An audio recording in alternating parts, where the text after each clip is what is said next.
ललितपुर जिल्लाको गोदावरी खोलाको पानीलाई बोरिङ गरेर फिल्टर गरेर यो ट्याङ्करमा भरेर मान्छेको घर घरमा सर्भिस गर्छन्।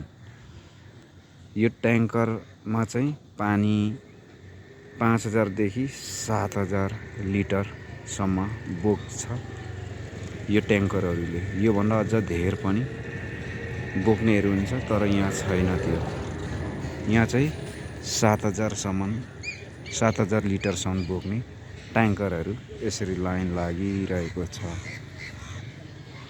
मानिसको घर घरमा यसरी सर्भिस गरिसकेपछि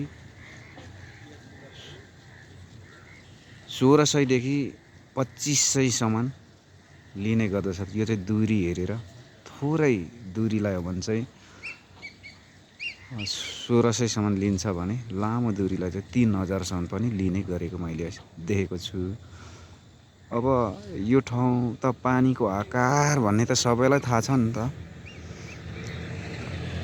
मेलम्ची आए पनि यहाँ चाहिँ अब टाइममा मात्रै मेलम्चीको पानी छोड्ने गरेको छ।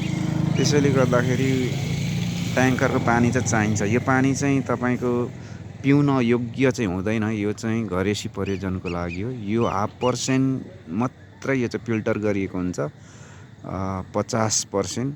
अब 100% गरेको हो भने चाहिँ पिउन योग्य हुन्छ। यो चाहिँ 50% मात्रै गरेर घरेसी प्रयोजनको लागि मात्रै हो। यो चाहिँ यस्तो छ।